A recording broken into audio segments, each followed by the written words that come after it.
The S&P 500 is in a bubble.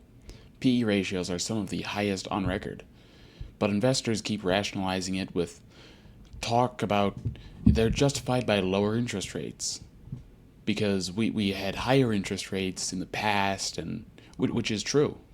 However, higher PE ratios mean that there will be lower returns in the future. And looking at the S&P 500 currently, let's look at it. It's trading at 30 PE, almost 30 PE. Now the average has been 15, half of where we are currently. And look at the internet bubble peak. In March 2000, the S&P peaked. The internet bubble went on to decline from there, and we were at 28.5 times earnings. Currently, we're at 29.6. In addition, looking at the Shiller PE, which is the average, the last 10 years of earnings, divided by today's stock price, you can see the average has been slightly higher than the S&P 500 PE ratio, but it's at 40 currently. In the internet bubble, it peaked at 43 in October 1999. 43, and we're at 41.5 now.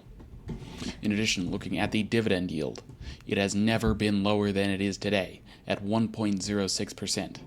In 1932, you could be buying stocks that were yielding a 14% dividend yield after the Great Depression. In 2000, it was at 1.13%, and we're at 1.06 today, an all-time low.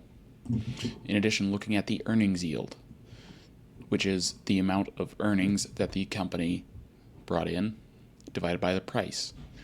The lowest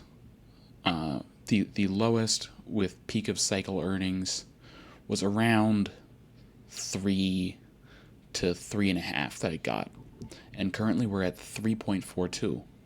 That's the internet bubble peak. This is the current place we are in.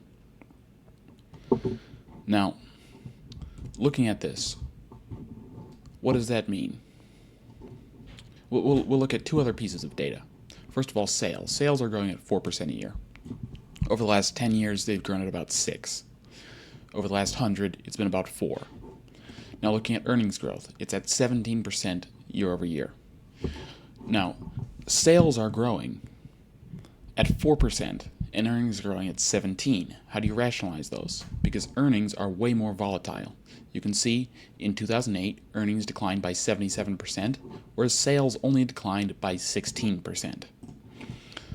So, in an uptrend, earnings go up way more than revenue goes up, and in a downtrend, they go down way more than revenue goes down. People are justifying today's current stock prices by the fact that earnings are growing faster than they have in the past. And indeed, margins hit a peak of 13% from an average of 5 or 6 before 2000 and about 7 after 2000. We're at 13 today. Now, could that revert? Yes. Now, will it revert all the way back to 7? Maybe not. Probably not, because we have way better businesses today than we did then. But will earnings growth continue, and will margins continue to increase? Likely not at the pace we have seen in the past. Now, what does this mean for you and your portfolio? If you're retired or near retirement, stocks could potentially return 0 over the next 10 years. Looking at the S&P 500's PE ratios, that's not unlikely. We could see another 2000 to 2017 on an inflation-adjusted basis, where the S&P 500 went nowhere. Now, if you're investing in high-tech growth stocks, look at what happened to the NASDAQ in 2000. Now, the companies back then were they were much worse than we have today. So I'm not saying that it would be the exact same, but you could have a similar outcome where you have 0 returns in the NASDAQ and the S&P 500 for an extended period of time. Now, how do you allocate your portfolio if markets are going to go nowhere for the next 10 years?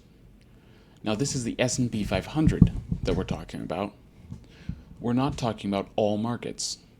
For instance, in 2000, emerging markets performed strongly, and REITs performed strongly. Bonds also, over the years between 2000 and 2010, outperformed the S&P 500. Now, will that happen again? Maybe.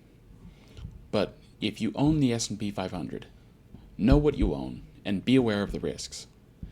Ideally, and this is the strategy that we follow with our clients, we're allocating more towards investments that have lower PE ratios.